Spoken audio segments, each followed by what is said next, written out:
안교 교과해설 방송을 시작하겠습니다. 이번 기의 교과는 하나님 선교, 나의 선교라는 제목으로 그리스도인에게 주어진 대사명인 선교에 대한 내용을 집중적으로 살펴보고 있습니다. 지난주에 우리는 내 이웃을 향한 선교에 대해서 성경의 가르침을 살펴보았습니다. 그리고 이번 주는 도움이 필요한 이들을 위한 선교에 대해서 살펴보게 됩니다. 이번 주 교과의 기억절로 제시된 마태복음 25장 40절의 말씀은 사실 모든 세대에 걸쳐 그리스도인들에게 가장 중요한 삶의 교훈이 되고 있는 그런 말씀이죠. 내가 진실로 너희에게 이르노니 너희가 여기 내 형제 중에 지극히 작은 자 하나에게 한 것이 곧 내게 한 것이니라. 자, 이번 주에 우리는 이 말씀의 기초에서 지극히 작은 자 중에서도 특별히 도움이 필요한 이들을 위해서 우리가 해야 할 활동이 무엇인지를 선교적 측면에서 살펴볼 것입니다. 누가복음 5장 17절로 26절에 보면 예수님의 치유 사역 중에서 중풍병자를 고치신 사건이 기록되고 있습니다. 사실 이 내용은 마태복음 9장 1절로 8절에도 있고요. 그리고 마가복음 2장 3절로 12절에도 나타나고 있습니다. 자, 이 세 복음서에서 이 이야기는 유사한 형태를 보여주고 있지만 사실 약간씩 서로 다른 내용을 기록하고 있습니다. 그러나 그 내용의 핵심은 동일하죠. 자, 이 이야기 속에서 이번 주에 함께 생각해 볼 도움이 필요한 자를 향한 선교의 방법에 대해서 교훈을 찾아보도록 하겠습니다. 먼저 이 이야기의 내용을 좀 더 세밀하게 살펴보죠. 이 병고침의 사건은 가버나움에서 일어난 일입니다. 자, 여러분, 누가복음은 그 장소에 대한 구체적인 언급이 없습니다. 하지만 마태복음에서는 마태복음 9장 1절에 보면 본 동네, 예수님의 본 동네 이렇게 표현되어 있고요. 마가는요, 마가복음 2장 1절에 가버나움이라고 이렇게 기록하고 있습니다. 자, 마가복음 2장 1절로 2절에 보면 수일 후에 예수께서 다시 가버나움에 들어가시니 집에 계시다는 소문이 들린지라 많은 사람이 모여서 문 앞까지도 들어설 자리가 없게 되었는데 라고 당시의 정황을 설명해 주고 있습니다. 여러분들이 이제 성지순례를 가보시면은요, 가버나움에는요, 베드로의 집이 있고 그 옆에 예수의 거주지가 있었고, 그 다음에 가버나움 회당, 이게 나란히 있는 것을 볼 수 있습니다. 자, 이 중에서 이 중풍병자의 기적이 일어났던 곳은 집, 즉 예수께서 머무시던 장소였던 것으로 지금 마가가 기록하고 있지 않습니까? 예수님께서 그 집에 계시다는 소문을 듣고 많은 사람들이 예수께로 몰려왔는데 그 중에는 중풍병자를 메고 온 4명의 친구들도 있었습니다. 자, 이들은 자신들의 친구가 고침을 받도록 하기 위해서 그를 메고 왔지만 사람들이 너무 많아서 예수께로 데리고 갈 수 없었습니다. 그래서 그들은 지붕으로 올라가 그 지붕을 뚫고 들것에 누워있는 친구를 집 안으로 내려보내서 치료를 받게 했죠. 여러분, 당시 유대인들의 집 지붕은요, 이제 종려나무가지와 석회 또는 진흙 같은 것들을 섞어서 만들었기 때문에 쉽게 뚫을 수가 있었습니다. 사실 누가복음 5장 19절에 보면 기와를 벗기고라고 이렇게 표현이 되어 있어요. 근데 여기서 기와로 번역된 이 케라모스라고 하는 그리스어는요, 이곳에 사실 딱 한 번 사용된 단어입니다. 성경 전체에서 단 한 번 사용된 단어인데 영어로는 이것이 이제 타일로 번역되어 있어요. 그러다 보니까 우리말로 기와로 번역된 것입니다. 그러나 유대 사회에서는 기와를 사용하지 않았기 때문에 지붕을 덮은 것을 의미하는 것입니다. 그 단어가. 따라서 전통적인 유대인 가옥의 지붕 형태를 여러분들이 생각하시면 되는 것입니다. 자, 지붕에서 내려온 중풍병자를 보면서 예수께서는요, 이제 친구들의 믿음을 칭찬하시고 중풍병자의 죄를 용서하고 치료하시는 그런 내용이 나오죠. 누가복음 5장 20절에서 예수께서 그들의 믿음을 보시고 이르시되 이 사람아 내 죄 사함을 받았느니라고 이렇게 하셨습니다. 자, 이 표현은 이제 바리새인들을 자극했죠. 그래서 누가복음 5장 21절에 보면 서기관과 바리새인들은 이 신성 모독하는 자가 누구냐? 오직 하나님 외에 누가 능히 죄를 사하겠느냐라고 이렇게 생각하고 있었습니다. 그런 그들의 마음을 간파하신 예수님께서는요, 이 기적의 사건이 단지 중풍병자와 친구들을 위한 교훈뿐만이 아니라 그 주변에 몰려있던 바리새인들과 모든 모인 무리를 향한 교훈을 주기 위함이었다는 사실을 이제 지적하죠. 그래서 누가복음 5장 24절에서 이렇게 말하는 것입니다. 인자가 땅에서 죄를 사하는 권세가 있는 줄을 너희로 알게 하리라 하시고, 라는 그런 설명이죠. 그리고는 이제 그 후에 중풍병자에게 일어나 내 침상을 가지고 집으로 가라 라고 이렇게 명령하신 것입니다. 자, 중풍병자를 치료하신 이 사건을 이제 우리는 선교적인 관점에서 읽어야 되는데요. 그렇게 읽으면 두 가지 교훈을 얻을 수 있습니다. 첫째는 선교는 믿음의 사건이다 라고 하는 것입니다. 여러분, 여기 중풍병자의 친구들은 자신들의 친구가 예수께로 가면 고침을 받을 수 있다는 믿음을 가지고 있었습니다. 그들은 그 믿음으로 행동하였고요. 그래서 누가복음 5장 20절에 예수께서 그들의 믿음을 보시고 그 중풍병자를 치료하셨다라고 이렇게 기록하고 있는 것입니다. 이처럼 하나님 선교에는 믿음의 행위가 필요하다는 것입니다. 그리고 둘째는 예수는 죄의 용서와 치유의 능력을 가지신 분이라는 것이죠. 자, 누가복음 5장 24절에서 예수께서는 인자가 땅에서 죄를 사하는 권세가 있는지를 너희로 알게 하리라고 이렇게 말씀하시죠. 우리의 선교는 이런 예수님의 권능을 믿고 따르는 것에서 시작된다는 것입니다. 여러분, 우리 주변에는 도움을 필요로 하는 사람들이 많이 있습니다. 우리는 그들을 예수께로 데리고 가야 합니다. 그런 믿음의 행위가 중풍병자를 살린 것처럼 많은 사람들을 살리고 죄의 용서를 받게 해주기 위해서는 우리가 믿음의 행위가 필요하다는 것을 이야기하는 것이죠. 우리는 가버나움에서 일어난 이 중풍병자의 치료 사건에서 도움을 필요로 하는 친구를 예수께로 데려가는 믿음의 행위가 바로 선교의 방법이라는 사실을 이 일요일 소재에서 깨닫게 되는 것입니다. 이번 주에 우리는 도움이 필요한 이들을 위한 선교의 방법에 대해서 지금 살펴보고 있습니다. 누가복음 5장에 나타난 이 중풍병자의 경우에는 그를 도울 수 있는 친구가 곁에 있었기 때문에 예수께로 데려가서 죄의 용서와 치료를 받을 수 있었죠. 그러나 여러분, 그런 친구가 없는 사람들은 어떻게 도움을 받을 수 있을까요? 자, 월요일 소지에서는 바로 이런 문제를 해결하기 위한 선교의 방법을 살펴보게 되는 것입니다. 사실 우리 주위에는 도움이 필요하지만 도움을 받을 수 없는 사람들이 많이 있습니다. 사실 성경에도 그런 사람들이 나타나고 있죠. 요한복음 5장 1절로 9절에 등장하는 베데스다 못가의 병자가 아마 그런 사람 중에 하나일 것입니다. 자, 요한복음 5장 5절에 보면요, 거기 이 베데스다 못가에 38해 된 병자가 있더라고 이렇게 기록하고 있죠. 이 사람은 38년 동안 앓던 질병에서 벗어나고 싶었지만 아무도 그를 도와주지 않았습니다. 그래서 요한복음 5장 7절에 보면 주님, 주여, 물이 움직일 때에 나를 못에 넣어주는 사람이 없어서 내가 가는 동안에 다른 사람이 먼저 내려가나이다 라고 이렇게 하소연하죠. 하지만 그는 이제 비로소 예수를 만나서 그 물에 들어가지 않고도 치료를 받을 수 있었습니다. 이런 내용입니다.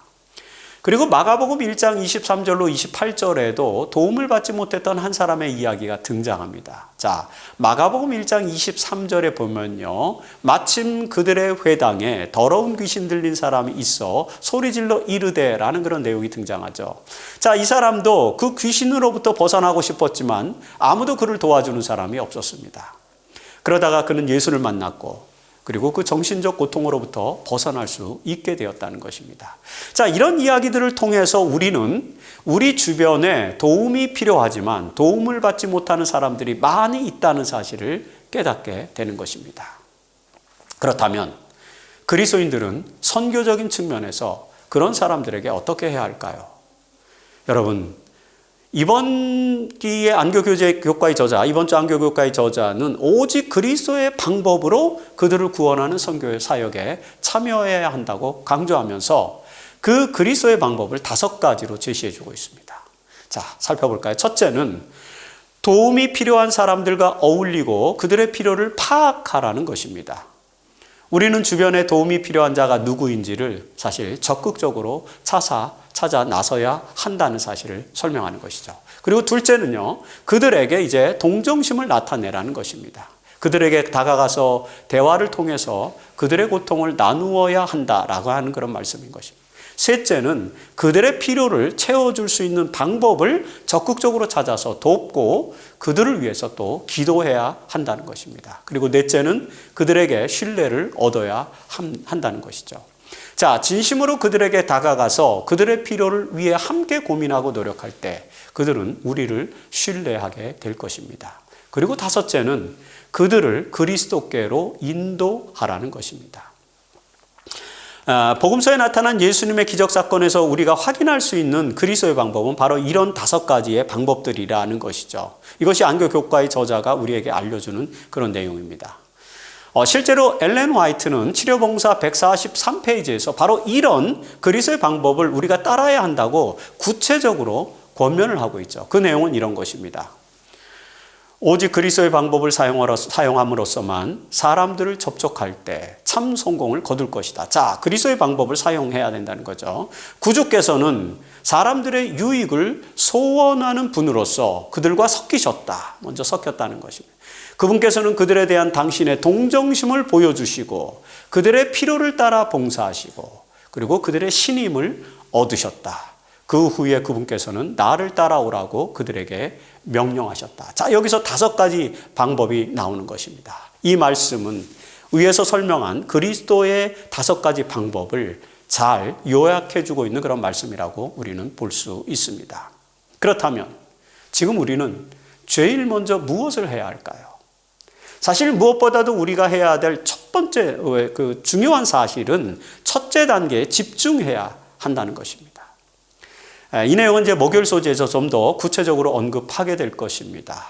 하지만 여기서 우리는 도움이 필요한 사람들이 누구인지를 파악하고 그들과 함께 할 수 있는 방법을 모색하는 이 첫째 단계에 집중해야 한다는 사실을 기억해 주시기를 바랍니다. 예수님께서 베데스다 연못으로 가신 이유는 그곳에 도움이 필요한 사람들이 많았기 때문이었죠.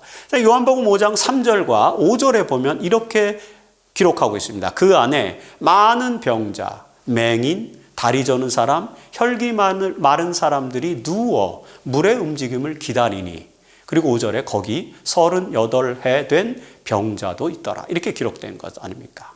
여러분, 그렇다면 우리가 가야 할 베데스다 못은 어디일까요? 어디에 우리의 도움을 필요로 하는 사람들이 있을까요? 우리는 그런 선교사의 마음으로 주위를 살펴야 합니다. 그리고 우리의 도움을 필요로 하는 사람들이 있는 곳에 가서 그리스도의 방법으로 그들을 그리스도께로 인도하기까지 선교사의 사명을 충실하게 수행해야만 한다는 것입니다. 이것이 바로 그리스도의 방법이라는 것입니다. 21세기 사회에서 도움을 필요로 하는 사람들이 모여 있는 베데스다 못 중에 하나는 바로 정치적으로 도움이 절실하게 필요한 이민자와 난민 사회일 것이라고 안교교재의 저자는 화요일 소재에서 설명하고 있습니다. 자, 이번 기 안교교재는요, 대총회 글로벌 미션 센터에서 활동하는 전문 사역자들에 의해서 만들어졌습니다. 그래서 그들이 활동하는 지역에서는요, 이민자와 난민 문제가 매우 중요한 사회적 이슈 중에 하나이기 때문에 이 화요일 소지에서는 저자들이 이들을, 즉 이민자들이나 난민들을 선교의 대상으로 제시하고 있는 것입니다. 그런데 여러분, 우리의 주변을 조금만 돌아보면요, 우리 주변에도 이런 사람들이 있음을 확인할 수 있습니다. 사실 21세기에는 우리나라도 다문화 사회가 되어가고 있죠. 우리 주위에는 많은 외국인 근로자들과 이민자들이 있습니다. 그래서 이들을 위한 선교 사명도 세계 선교를 위한 우리의 사명에서 매우 중요한 그런 콘텐츠죠. 그렇다면 우리는 이들을 위한 어떤 선교 인식을 확대해야 할까요? 자, 먼저 성경은 타자를 향한 사랑의 마음을 가르치고 있다는 사실을 기억해야만 하는 것입니다. 신명기 10장 19절에서 모세는요, 너희는 나그네를 사랑하라. 전에 너희도 애굽 땅에서 나그네 되었음이니라고 하나님의 명령을 전달합니다. 여러분, 여기서 하나님의 명령, 하나님의 뜻은요, 나그네를 사랑하라는 것입니다. 이 문장에서 나그네라고 하는 이 히브리어는 게르인데요. 이 단어는 낯선 자, 객, 타국인, 이방인 등으로 번역되는 그런 단어입니다. 사실 이 단어는 이민자와 난민을 포함하는 것이죠. 따라서 이들을 사랑하라는 하나님의 명령은 다문화 사회에서 이민자와 난민을 사랑하라는 말씀으로 직접적으로 적용할 수 있는 것이죠. 시편 146편 9절에서는요, 여호와께서 나그네들을 보호하시며 라고 이렇게 찬양하는 노래가 나오죠. 자, 이민자와 난민은 하나님의 보호의 대상이라는 것이죠. 그리고 로마서 12장 13절에서 바울은요, 성도들의 쓸 것을 공급하며 그리고 손 대접하기를 힘쓰라고 이렇게 권면하는데요. 여기서 이 손 대접하다라는 단어는 필로크세니아라고 하는 그리스어 단어인데요. 이 단어는 히브리서 13장 2절과 여기에만 딱 2번 사용된 그런 단어입니다. 근데 이 단어의 의미는 이런 거예요. 낯선 자를 환대하라는 그런 의미입니다. 다시 말해서 신명기 10장 19절에 나그네를 사랑하라는 말의 헬라어 버전인 것이죠. 자, 이처럼 하나님의 명령에는요, 굉장히 중요한 게 있어요. 자, 보세요. 우리가 하나님의 계명은 이제 하나님 사랑 그리고 이웃 사랑으로 이루어졌다고 우리가 알고 있지 않습니까? 그런데 이것과 더불어서 이제는 낯선 자, 나그네를 사랑하라는 중요한 명령을 포함하고 있다는 사실을 깨닫게 되는 것입니다. 그렇다면 우리는 어떻게 낯선 자를 사랑하라는 이 명령에 충실한 삶을 살 수 있을까요? 이번 주 교재의 저자는 그 명령을요, 바로 이민자와 난민을 돕는 선교인의 삶으로 실천할 수 있다고 강조하고 있는 것입니다. 난민인권센터의 보고에 따르면요, 현재 우리나라에서 난민의 지위를 인정받은 사람은 32명입니다. 그러나 사실 이 숫자는 난민 신청을 한 사람들 중에서 난민으로 인정받은 수에 불과한 것입니다.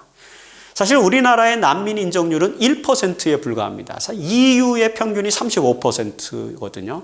그런데 우리나라의 난민 인정률은 1%에 불과하기 때문에 난민의 상태에 처해 있는 사람들은 훨씬 더 많을 것이죠.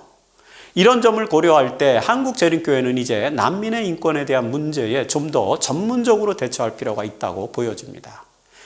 아울러서 우리나라는 이미 다문화 사회로 접어들고 있죠. 지난해 2022년 외국인 인구는 175만 명으로 공식 집계되고 있고요. 이들 중에 절반 이상이 언어 문제 등으로 어려움을 겪고 있다고 설문 결과가 나와 있고요. 특별히 20%는 여전히 차별 대우를 받고 있는 것으로 나타나고 있습니다. 그런데 여러분, 이들 이외에 또 불법 체류 외국인 노동자들을 고려할 때 차별 문제나 이 문제는 더욱더 심각할 것이라는 사실을 우리는 예측할 수 있죠. 자, 이런 상황에서 우리는 이들을 사랑하라, 이민자와 난민을 사랑하라는 이 하나님의 명령을 어떻게 실천할 것인지에 대한 진지한 성찰이 요구되는 것입니다. 현재 한국 사회에서 다문화 가정을 지원하는 센터는 217개가 있다고 합니다. 물론 이 중에는 이제 재림교회에서 운영하는 안산 다문화 센터가 포함되어 있습니다. 그러나 이민자 혹은 불법 체류자들의 규모를 고려할 때 한국 재림교회의 다문화 가정을 위한 활동은 너무 미미한 것이 사실이죠. 이번 주 안교 교재를 집필한 저자는요, 이 점을 고려해서 그들을 위해 기도하고 이민자와 난민에 대한 정보를 찾아보라. 이들을 돌보는 단체 중 어딘가에서 봉사활동을 하거나 특별히 안식일 학교에서 이민자와 난민을 위한 사역을 시작할 수도 있을 것이다 라고 113페이지에 호소하고 있습니다. 엘렌 화이트는 교회 증언 6권 274페이지에서 이렇게 권면하고 있습니다. 나그네는 이스라엘 백성이 아니라고 해서 멸시를 받아서는 안 되었다. 그리스도께서 이스라엘을 구원하시기 위해 죽으셨던 것처럼 바로 이 나그네를 위하여 죽으셨기 때문에 이스라엘 백성은 그 나그네를 사랑해야 했다. 감사의 축제 때 그들이 하나님의 자비를 기억할 때에 그 나그네는 따뜻한 환영을 받아야만 했다라고 이렇게 호소하는 것입니다. 여러분, 이 호소는 21세기를 사는 지금 우리, 즉 한국 재림교회에 주어진 매우 적절한 호소입니다. 우리는 도움이 필요한 사람을 선교하는 데 있어서 이민자와 난민을 위한 선교에도 관심을 가지고 어떤 활동을 시작해야 할 것입니다. 이 이슈를 놓고 안식일 학교와 교회에서 진지한 논의가 이루어지기를 바랍니다. 이번 주에 우리는 이제 도움이 필요한 이들을 위한 선교라는 제목으로 우리의 사명을 살펴보고 있습니다. 자, 현대사회에서 도움이 필요한 사람들 중에는 또 마음의 상처를 입고 고통당하는 사람들이 포함될 것입니다. 그렇죠? 그렇다면 이런 사람들을 돕는 하나님의 선교에 참여하기 위해서 또 우리가 살펴봐야 할 내용은 무엇일까요? 수엘 소지에서는 바로 이 상처받은 사람들을 돕는 선교에 대해서 공부하게 됩니다. 먼저 메시아와 성령의 사역 중에는 바로 마음이 상한 자를 고치는 사역에 포함되어 있다는 것을 우리가 깨달아야 한다는 것입니다. 누가복음 4장 18절에서 예수님은 나사렛 회당의 설교 중에서요, 내게 기름을 부으시고 나를 보내사 포로된 자에게 자유를, 눈먼 자에게 다시 보게 함을 전파하며 라는 말씀으로 메시아의 사역을 설명합니다. 그런데 여러분, 이 말씀은 이사야서 61장 1절을 인용한 것 아닙니까? 근데 그 이사야서 61장 1절에 보면은요, 이사야는 나를 보내사 마음이 상한 자를 고치며라는 내용이 앞부분에 삽입되어 있습니다. 누가복음에는 이 내용이 빠져 있어요. 다시 말해서 메시아의 사역 중에는요, 마음이 상한 자를 고치는 것이 포함되어 있다는 것을 우리는 알게 되는 것입니다. 실제로 예수님은요, 이 땅에 오셔서 마음이 상한 자를 치유하는 사역을 감당하셨죠. 요한복음 11장 33절에 보면은요, 예수께서 마리아가 우는 것과 또 함께 온 유대인들이 우는 것을 보시고 심령의 비통이 여기시고 불쌍히 여기사라는 그런 내용이 있습니다. 자, 나사로의 죽음으로 마음이 상한 여동생들과 친구들을 긍휼히 여기시고 그들의 마음의 상처를 치유하기 위해서 부활의 기적을 행하시는 예수님의 모습을 우리는 보게 되는데요. 바로 이 모습에서 우리는 마음의 상처 입은 사람들을 돌보시는 예수님의 사랑을 경험하게 되는 것입니다. 그렇다면 우리 사회에서 마음의 상처받은 사람들은 어떤 사람들을 말하는 것일까요? 잠언 18장 14절에 보면요, 사람의 심령은 그의 병을 능히 이기려니와 그 심령이 상하면, 즉 마음의 상처를 입으면 그것을 누가 일으키겠느냐, 병에서 누가 일으키겠느냐라는 그런 권면이 있습니다. 자, 이처럼 정신적인 상처는 고치기 어려운 질병 중에 하나라는 것이죠. 그래서 현대사회에서 마음의 상처를 받은 사람들은 정신적 질환으로 고통받는 사람들이라고 생각해 볼 수 있는 것입니다.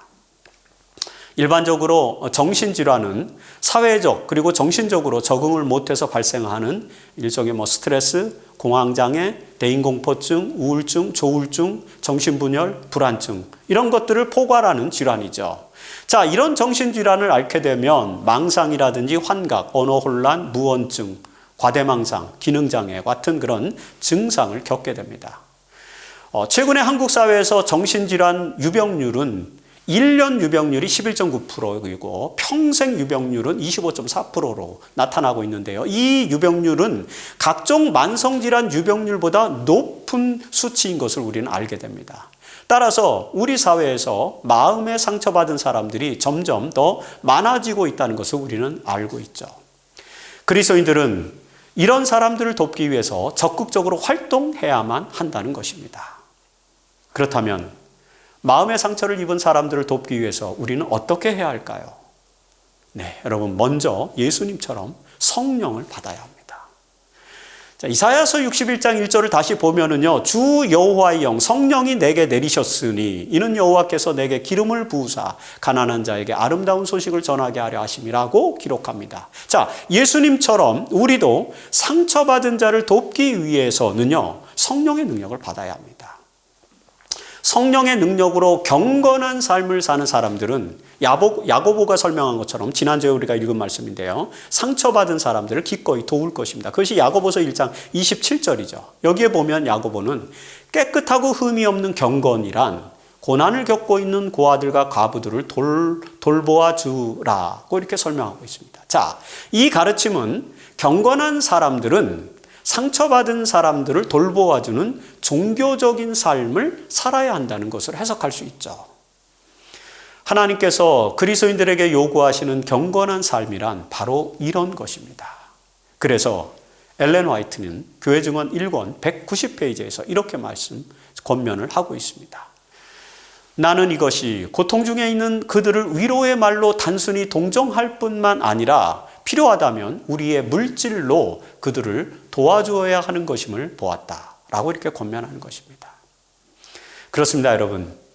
우리는 현대의 수많은 상처 입은 자들을 말로만이 아니라 물질로도 도와주어야 합니다. 이처럼 상처 입은 자들을 돕는 것이 현대 그리스도인의 진정한 선교 정신이라는 사실을 우리는 또 기억할 필요가 있는 것입니다. 도움이 필요한 이들을 위한 선교에서 우리가 주목해야 할 것은 바로 예수 그리스도의 사역이죠. 예수께서는 도움을 요청하는 사람들의 필요를 항상 채워주셨고요. 심지어는 도움이 필요로 되는 사람들을 직접 찾아가기까지 하셨죠. 자, 이러한 예수의 모본에서 우리가 배울 수 있는 것은 무엇일까요?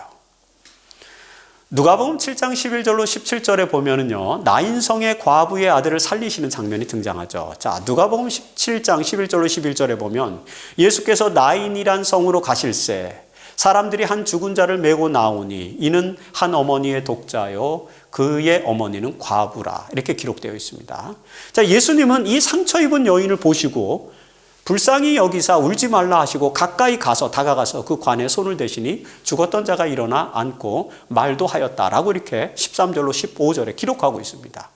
자, 여러분, 예수는 지금 나인성의 한 과부의 상처를 보시고 그를 찾아가서 직접 가서 그를 만나서 치료해 주시는 장면을 읽게 되는 것입니다. 그런가 하면 요한복음 4장 43절로 54절에는요, 가버나움에 사는 왕의 신하의 아들의 병을 고치기 위해서 갈릴리에 있는 예수를 찾아온 이야기가 기록되어 있죠. 자, 이 왕의 신하는 가버나움에 살고 있었지만 병든 아들 때문에 상처를 입었던 그런 사람입니다. 그 왕의 신하는 이제 갈릴리에 있는 예수께로 직접 와서 치료해 주기를 요청하였던 것입니다. 그러자 어떻게 예수님은 그렇게 자기에게 다가온 그 상처 입은 영혼을 위해서 요한복음 4장 50절에서 가라, 내 아들이 살아있다라고 말씀하심으로 죽어가는 아들을 살리신 것입니다. 자, 이 이야기에서 우리는 예수께서 예수께 나와서 도움을 청하는 사람을 예수님이 직접 도와주시는 또 모습을 보게 되는 것입니다. 이처럼 예수는 도움이 필요한 이들을 직접 찾아가거나 아니면 그를 찾아오며 만나서 도움을 베푸는 그런 활동을 하신 것입니다. 예수께서 도움이 필요한 사람들을 도와준 것은요, 그분의 큰 사랑을 드러내는 증거가 되었죠. 그리고 여러분요, 요한복음 15장에 보면요, 예수님께서는 포도나무의 비유를 설명하시면서 12절에서 이렇게 말씀하십니다. 요한복음 15장 12절입니다. 내 계명은 곧 내가 너희를 사랑한 것 같이 너희도 서로 사랑하라는 이것이라고 말씀하시는 것입니다. 무슨 말씀입니까? 네, 도움이 필요한 이들을 만나서 필요를 채워주셨던 예수님의 사랑을 따라서 우리가 서로 사랑하는 것, 그것이 바로 하나님의 계명의 핵심이라는 것을 가르쳐주고 있는 것입니다. 그러면서 요한복음 15장 13절에서 이렇게 말씀하세요. 사람이 친구를 위하여 자기 목숨을 버리면 이보다 더 큰 사랑이 없나니 라고 말씀하십니다. 그리고 그 다음 14절에서 너희는 내가 명하는 대로 행하면 곧 나의 친구라고 이렇게 말씀하시죠. 자, 이 말씀처럼 예수님은 친구인 우리를 위하여 목숨을 버리셨고요, 그것을 통해 큰 사랑을 우리에게 모본으로 보여주셨습니다. 그리고 우리에게 명령하시죠. 어떻게 해요? 이제 우리는 그 그리스도의 큰 사랑의 모본을 따라서 또다시 우리의 친구들을 위해 희생을 기꺼이 감수하는 그리스도의 제자가 되어야 한다라고 하는 그런 것이죠. 우리 주변에 도움을 필요로 하는 사람들은 사실 모두 그리스도의 친구이자 그리고 우리의 또 친구입니다. 우리는 그들을 사랑하는 마음으로 도움을 주는 큰 사랑을 베풀어야 하는 것입니다. 이것이 진정한 의미에서 하나님 선교라는 것이죠. 그렇다면 이 큰 사랑을 어떻게 실천할 수 있을까요? 사실 안교교제의 저자는 몇 가지 구체적인 방법을 이제 제시해주고 있습니다. 자, 먼저 우리가 살고 있는 지역에 도움이 필요한 사람들에 대해서 구체적으로 조사해 보라고 제안하죠. 여러분, 우리 교회는요, 선교회나 또는 도루과회를 중심으로 해서 연합하여 지역사회를 조사해야 합니다. 특별히 관공서를 찾아가서 지역사회의 필요를 파악할 수도 있을 것입니다. 이렇게 해서 도움이 필요로 되는 사람을 파악한 후에 그 다음에는 어떻게 해요? 그들을 도울 수 있는 실질적인 방법들을 찾아서 도움을 줄 수 있는 프로젝트를 추진해야 하는 것입니다. 그리고 중요한 것은요, 이런 활동이 일회성 또는 단회성이 아니라 지속 가능한 것이 되도록 계획되어야 한다는 것입니다. 그리고 가능하다면 교회 전체 혹은 안교 소그룹이 연합하여서 함께 이 지속 가능한 프로젝트를 진행해야 한다는 것입니다.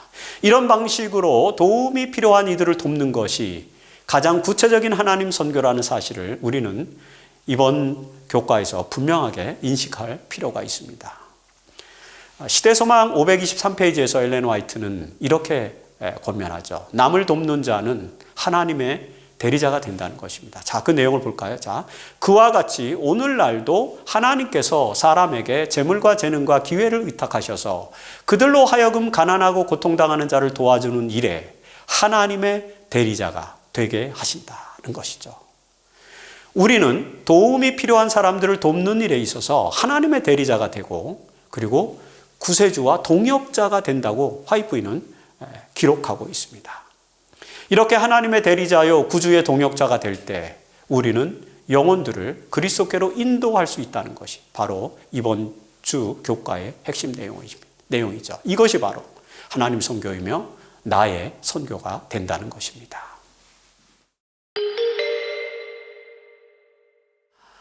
이번 주에 우리는 도움이 필요한 이들을 위한 선교라는 제목으로 하나님의 선교의 구체적인 방법을 살펴보았습니다. 가버나움에서 예수께서 집에 계실 때에 중풍병자를 친구들이 침상에 메고 와서 지붕을 뚫고 그를 예수께 인도함으로 죄사함과 치유의 경험을 하게 했던 이 누가복음 5장에 나타난 사건을 통해서 우리는 주변에 도움을 필요로 하는 사람들을 어떻게 주님께로 인도해야 하는지에 대한 선교적 교훈을 살펴보았습니다. 우리는 우리 주변에 도움을 필요로 하는 사람들이 누구인지를 돌아보아야 하며 그들에게 실질적인 도움을 베풀어서 큰 사랑을 실천해야 한다는 것이 이번 주 교과의 교훈입니다.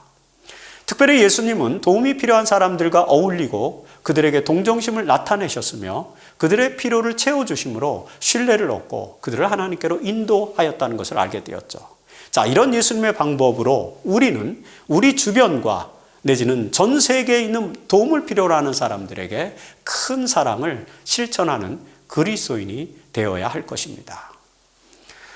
1895년 10월 15일자 리벤 헤랄드의 글에서 엘렌 화이트는 이렇게 우리에게 권면합니다.